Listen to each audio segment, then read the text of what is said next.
It is Sal and Jerry in for Boomer and Geo. It is September 2nd, 2022. A nice long weekend for most of yous. For people like Sal, well, not really. He's got to work Monday, but we'll get to that. We got Zoo, we got Fleegs, we've got the Mets to get to with a great win yesterday. And, all along the ways, we just kind of assumed it would happen. We thought it would happen. We would play poker, and you'd have a poker face. In the end, it didn't work out. Sal, good morning. How are you? Even yesterday, I thought he was alluding to Donovan Mitchell, and right? That's what I'm alluding to, of course, because I thought it was a done deal as well at some point, as Ian did speak to us yesterday. And I think everybody in basketball circles thought that it was a done deal and something would get done within the next few weeks. And so I was, and we'll get to it later, but I was with Alan Eddy yesterday down in Bradley Beach. Had a nice afternoon. We'll talk about it maybe next hour, maybe later. We'll see. And I get in the car. Did you wear that jersey?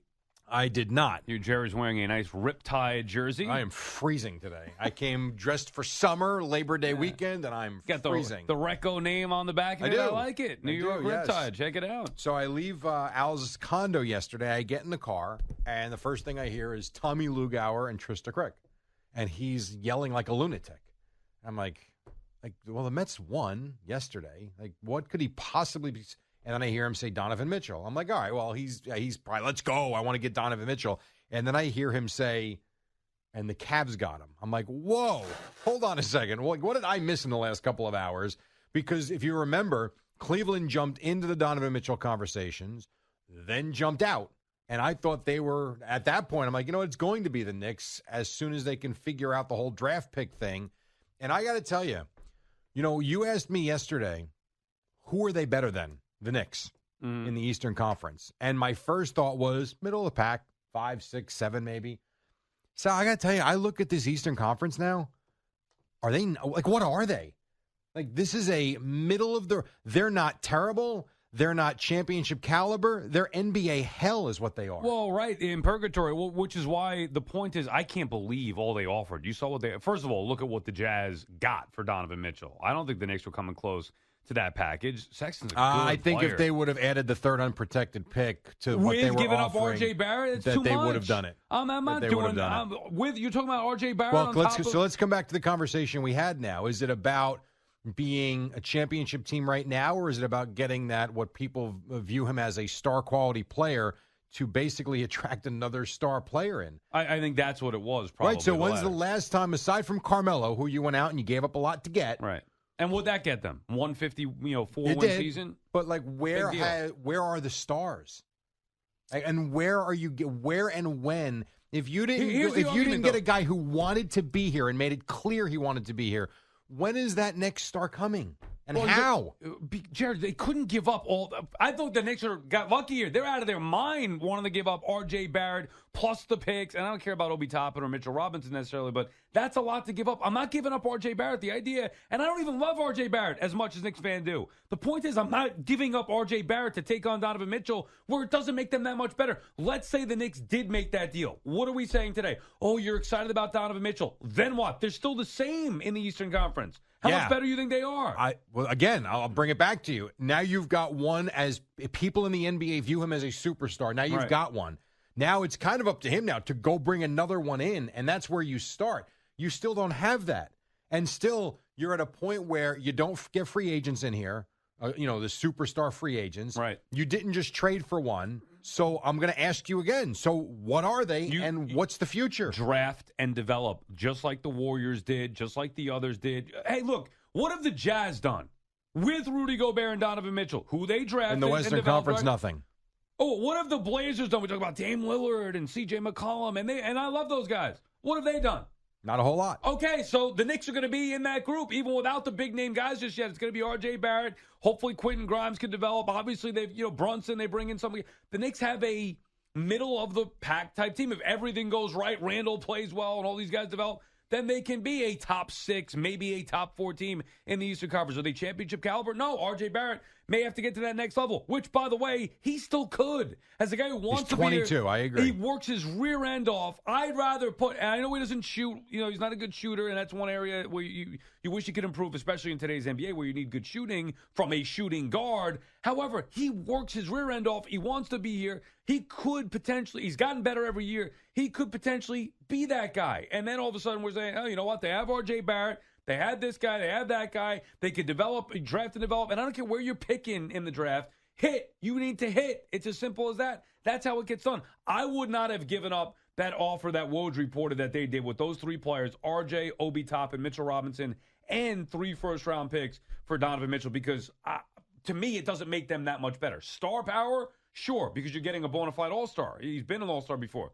But I think R.J. Barrett could potentially turn into that with Donovan Mitchell, and you get to keep all the picks and the other players in a potential other deal. All right, so then you tell me now. You're the diehard Knicks fan. You tell me exactly when, if I was a Knicks fan, I can expect to win. Like, what's the plan? But are you talking about championship? Yes. Yeah, but my point is, you could say that for almost every team in the NBA. There are 2 or 3, maybe 4 teams that could win a championship. So no, it's more than that. No, it's more than that. Well, how many? That's more than that. What do you mean? No, the Eastern Conference is a mishmash of really but good teams. The reality is, Jared, it's always the same teams in the end that have a chance. Well, no, it's not. It was Boston this year. It was Milwaukee last year. Philadelphia is capable. No, Brooklyn's capable. Brooklyn's capable. What have they done exactly? Oh, come on. You're going to really do that? You're going to tell me Brooklyn's not capable of winning with this roster? Okay, but we've been saying that for how many years? All right, but let's say this year actually goes according to plan. They're not capable of winning? Oh, no, of course they're capable of winning. Okay, you just said there's 3 or 4 teams capable of winning. They may be That's one. crap. There's like 8 capable teams of winning this year. The Western Conference has 5 of them. To win the championship. Yes. Denver's been really good. Has Denver been championship level? No, come on, dude. You're going to tell me, how about the Clippers? Are they not capable of winning a championship? Right, well, are the Suns not capable? Are the Warriors not capable? Are the Bucks? Are the Sixers? Yes. I mean, I can name 8 teams right off the top of my head without even looking at it that are capable of winning a championship. So I'll ask you again, if I'm a Knicks fan, when can I expect that? Jared, but you were just throwing out. I mean, the Knicks are capable of winning a championship then, too, by that argument. No, they're not. They're not? Nowhere near those teams. Get out. Of course they are. How? And if they go, Jared, they have some players. So the Knicks are close to the Suns. Come on now. Have the Suns won a championship? Oh, good Lord, dude. No, and they haven't. But so are they good enough, too? Yeah, the Suns are good. I mean, they haven't won it yet. You're funny. You're funny. You want to go into this season and tell me that the Knicks are on the same level as the Suns because the Suns haven't won. No, now you're putting words in my mouth. I'm not saying that. What I'm saying is I think you look at a team like the Jazz who had 2-star players. I haven't mentioned the Jazz. No, I am because Donovan Mitchell just got traded from there. That's why I think it's relevant. I understand. So they had Rudy Gobert and Donovan Mitchell, who you want the Knicks to go get because you're talking about, well, they need star power. They need stars. Yes, to win. But the Jazz had Gobert and Mitchell and didn't win. Oh, you're missing my point. You need to get that first to get that second and the third, and the Knicks seem incapable of getting that first one. For the last 20 years, aside from Carmelo Anthony, LeBron goes here, Durant goes there. You know where they don't want to go? Here. That's not true. It is. Well, where are they then? How? You could talk Who's about the last superstar that signed here? But that, Jared, that's one way to do it, and that's the wrong way to do it. Well, the other way hasn't worked for 20-something years. Because they keep trading away these guys. They haven't had draft picks for years. Now they finally do. Okay, so that's your path then. So you're telling me right now, just continue to draft, do it well, and you'll be a championship team in 3 years. How did the Suns do it?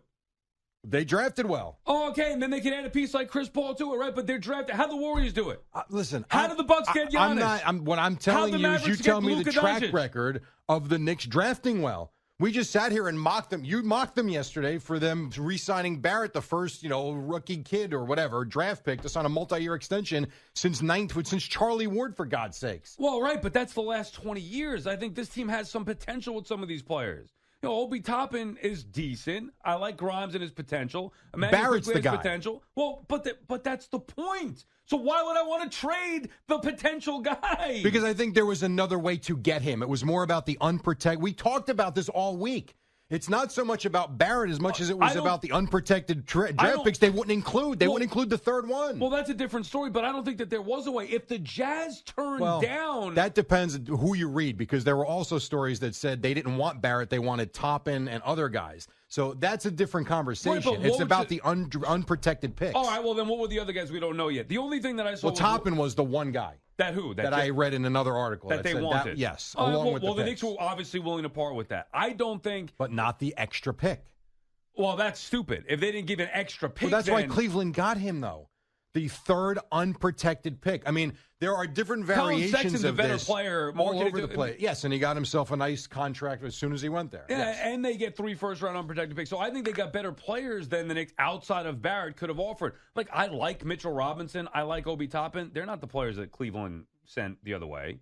So I don't – like, if you're telling me the Knicks didn't want to part with an extra pick and that's why they didn't get Mitchell, then I can understand that being stupid. That's how I read it all along. It's always been about the extra unprotected first-round picks that they drew a line in the sand, we're giving you 2, and that's it. And you even sat there and railed on that on Tuesday or Wednesday. Right, but I need then definite answers because I'm reading different – the way that I saw it was the Knicks made their best offer as R.J. Barrett, which, by the way, I would not have done – R.J. Barrett, Obi Toppin, Mitchell Robinson, 3 first-round unprotected picks. That's a hell of an offer. And the Jazz turned it down. And you know what? I'm walking away, too. Now, maybe you can alter that and say, fine, you don't want R.J. Barrett? We'll give you whoever, Quentin Grimes, and an additional first-round pick. Now, if that happened, or Utah would have wanted that and the Knicks turned that down, that's a different story. I have not seen what the offer was that the Knicks refused. I saw the offer the Knicks sent, which I thought was more than enough, and the Jazz refused it. See, I didn't see the one that you're talking about with Barrett, Toppin, and Robinson. Never saw that. Yeah, well, Woj. That was a Woj one. And just correct me here to make sure I didn't see something wrong on social media, but Woj reported, I'm pretty sure, a trade that the Jazz rejected. R.J. Barrett, Obi Toppin, Mitchell Robinson is before Mitchell Robinson signed his extension, so we're going back months now. Yeah, sure. And 3 first-round unprotected picks. Now, that is according to Woj, who I would trust more than anybody in the NBA. So that's months ago you're talking about. But yeah, I mean that's okay. Now I don't know what the latest thing is, but that was a report that I saw yesterday. The latest has been all over the map, is what the latest report said. Right, but wouldn't you trust Woj? Yeah, And if I got reporters yelling at each other on social media, and Shams true. and Woj and the other guy, forget the other guy who got into it and had to apologize. So we're not apologized, Bucher, but who's the other guy? I don't know. Yeah, maybe Rick. What the hell's his name? Anyway, maybe we could get some clarification here from somebody. I was thinking Ian Begley. I got to check his. Usually he's pretty good on it. He's been all over this the whole time. Absolutely. Yeah. My point is not about the Knicks and the drafting. I happen, in theory, I agree with you that it's, whether it's baseball or it's football, you're always better off doing it your way with your picks and kind of coming into the organization, learning the organizational way. I agree with you. I really do. I just think in a star-driven league, at some point, you're the New York Knicks, you have to end up with a star player to start, and they have not been able to do that. That you cannot argue. And the fact that this guy was throwing himself at the Knicks organization and they still couldn't figure out a way, to me, it doesn't set them back because they're still on the track they're on. It just tells me that unless they got something else up their sleeve, which they might, this is going to be another season of you're selling your fans on just being good. And the problem with where they're at now, and this is why I said it earlier in the week, where they're going to be good enough to where they're not going to get a top pick. Right. But you still that's still no excuse. I mean, they could have had Donovan Mitchell years ago in the draft, and we wouldn't be arguing about this, and they butchered that. Even with a top 10, Mitchell went after. What they take? That was the year they took Ntilikina. It might have been. If I'm not mistaken. I forget all these drafts, how many times the Knicks have missed on these picks. But point is, you don't need a top 5, a top 10 pick even to find a star player. Steph Curry was what, 8? Well, that's what I mean. You can do it. Now, it's obviously top 10, but you can do it either in the back half of the top 10 or even from 10 to 15. You can find a star player somewhere. It is your job to draft well and develop. But that's the issue now, is that they're going to be kind of in purgatory where they're not good enough to win a championship, but they're not bad enough to get a top 3 pick. And they haven't been in this spot before. They were always in the bottom, and then they've now built themselves kind of out of it, even without that star player, right? They made a smart move in getting Julius Randle at the time. Randle turned into a good player. I know he had a down year last year. And whether he was great 2 years ago. Well, right. That's what I mean. Whether you want him on the team or not, you can't argue that. And he was an all-star. I mean, they got an all-star. Julius Randle was it. And R.J. Barrett, draft, develop. He has turned into a player. They have some other guys that have potential to, if they continue to develop. So, I mean, do you go into the year excited? With the Knicks? No, with the Islanders. I mean, when Yes. could you be? I mean, But this is my point.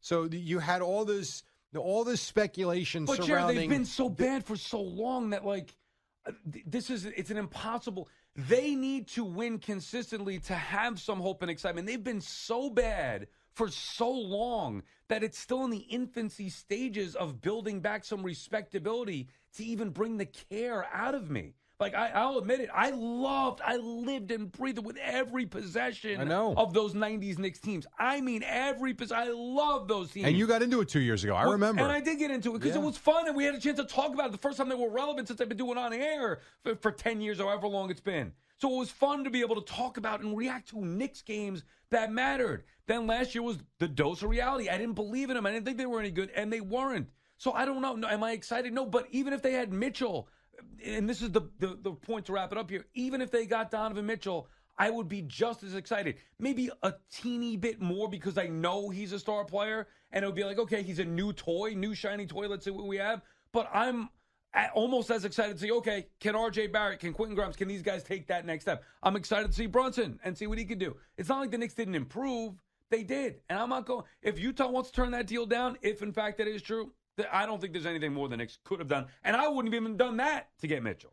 All right, we'll take a break. We're just getting started. A fired up Sal, and rightly so. It has been a very quick. Fired up. That was fun. I am fired. Yes, because you want to talk about the NBA and you tell me 3 teams can win. I think that's a load of crap. I think this might be the most wide open season that we've seen in decades. I actually believe that. Maybe we're getting there to where it was the way that I was talking about, and now it might be a little different. I still think if push comes to shove, you can pick the NBA champion right now. If I give you 3 teams, you could pick. I don't think you can. Winner. I don't think you can.